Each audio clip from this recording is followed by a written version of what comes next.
Hello મિત્રો, આજે એક સત્ય હકીકત ઘટના કે જે મેં સાંભળેલી છે અને આમ થોડા ઘણા અંશે તમે કહી શકો કે મેં જોયેલી પણ છે, એવી મારે શેર કરવી છે. તો વાતમાં એમ છે કે એક આકાશ નામનો છોકરો હતો અને એક નેહા નામની સ્ત્રી હતી. બંને કપલ્સ હતા. કોલેજ ટાઈમથી પ્રેમ હતો બંનેમાં એકબીજા વચ્ચે, અને આમ કોઈ નિસ્વાર્થ પ્રેમ હતો.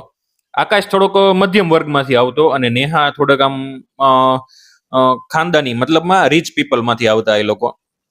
એટલે એના શોખ થોડાક ઊંચા હતા અને એને પૈસાનો મોહ થોડો હતો. પણ શરૂઆતમાં એ કઈ વસ્તુ આવતી નહોતી. આકાશ ગ્રાફિક્સ ડિઝાઇનર હતો અને પોતાનું ગુજરાન ચલાવતો. નેહા પાસે તો બાપ દાદાના પૈસા હતા, એટલે એને થોડીક આમ શોખીન મતલબમાં અને ફેન્સી હતી એ રીતનું હતું. પણ આકાશને ચાલતું, મતલબમાં એનો પ્રેમ નિસ્વાર્થ હતો આકાશનો અને નેહાનો શરૂઆતમાં. થોડો ટાઈમ ગયો, 2-3 વર્ષ ગયા, એટલે નેહાએ એના ફ્રેન્ડ સર્કલમાં જોયું કે આઈફોન છે એમના ફ્રેન્ડ્સ પાસે, મોંઘીદાટ ગાડીઓ છે અને સારું સારું મતલબમાં પર્સ ને આ ને તે લિપસ્ટિક ને મતલબમાં બધી સારી વસ્તુઓ, બ્રાન્ડેડ વસ્તુઓ એમની બહેનપણીઓ પાસે છે, એમના ફ્રેન્ડ્સ લોકો પાસે છે.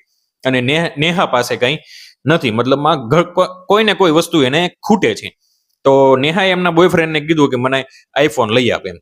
તો એના બોયફ્રેન્ડે કીધું આકાશે કે ભાઈ મારી પાસે અત્યારે પૈસા નથી, થોડોક ટાઈમ ખમ, આપણે કંઈક એડજસ્ટ કરીને હું તને લઈ આપીશ. પણ નેહાએ તો જીત પકડી, ના મારે તો અત્યારે જોઈએ છે આમ ને તેમને. એટલે બંને વચ્ચે ઝઘડો થયો.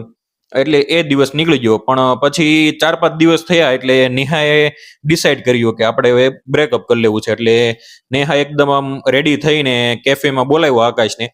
અને નેહા ખૂબ મતલબમાં મેકઅપ કરીને ખૂબ મતલબમાં સજીને આવી હતી. પણ એમની આંખોમાં એ પ્રેમ નહોતો આકાશ માટે.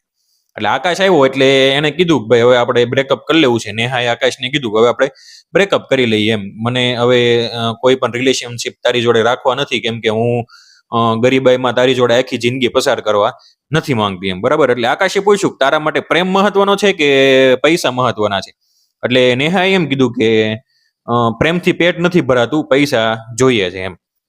એટલે આકાશ સમજી ગયો કે હવે આ રિલેશનમાં પૈસા સિવાય કઈ નથી એમ. એટલે આકાશે કીધું ઓકે, કોઈ વાંધો નહીં.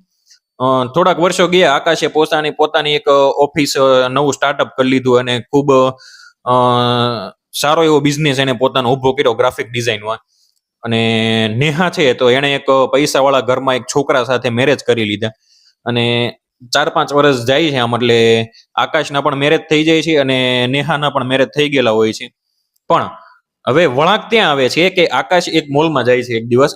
મોલમાં જે કોઈ એન્ટર થાય છે એટલે નીચે જોવે છે નેહાને જોવે છે. નેહા શાંતિથી ઊભી છે અને સામે એનો પતિ એને આમ ખૂબ ચિલ્લાઈને ઝઘડો કરે છે.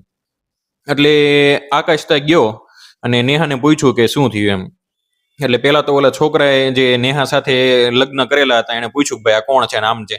એટલે નેહાએ કઈ આન્સર ના આપ્યો. એટલે આકાશે જવા દીધું ત્યાંથી બધું, ત્યાંથી નીકળી ગયો. પણ પછી નેહાએ આકાશને ફોન કરીને કીધું આ રીતનું છે, મારા ઘરમાં મારી કોઈ ઇજ્જત નથી, મારું કોઈ માન મર્યાદા નથી અને મને કોઈ સાચવતું નથી. મતલબમાં પૈસા જ અહીંયા બધું છે એમ. અહીંયા પ્રેમ નથી, માન નથી, સન્માન નથી, કોઈ વસ્તુ નથી. અહીંયા માત્ર હું જ્યાં લગ્ન કરીને આવી છું ત્યાં માત્ર ને માત્ર પૈસો જ બધું છે એમ. એટલે આકાશે કીધું કે ઓકે, કાંઈ વાંધો નહીં, સારું એમ. કેમ કે આકાશને ઓલરેડી મેરેજ થઈ ગયા હતા એટલે એ પણ કઈ કરી શકે એમ હતો નહીં. અને નેહાને તો પૈસા જ જોઈતા હતા. એટલે આકાશે કીધું કાંઈ વાંધો નહીં એમ કરીને ફોન મૂકી દીધો. અને છેલ્લે નેહાને પણ ભાન થઈ કે ભાઈ પૈસાથી પેટ ભરાય એ સાચી વાત છે, પણ કરોડોના મહેલમાં જો તમારું માન ન હોય તો એ પૈસા કઈ કામના નહીં, એ મહેલ કઈ કામના નહીં, એ દિવાલો કઈ કામની નહીં. પૈસાથી જો તમારું પેટ ભરાતું હોય તો મોટા મોટા કરોડો રૂપિયાના, અબજો રૂપિયાના મહેલની દિવાલો પણ કાચી લાગે છે. જો વિડીયો ગમ્યો હોય તો લાઈક કરી દેજો, શેર કરી દેજો, કોમેન્ટ કરી દેજો અને ચેનલને સબસ્ક્રાઇબ કરી દેજો અને ફેસબુક પેજમાં ફોલો કરી દેજો. Thank you.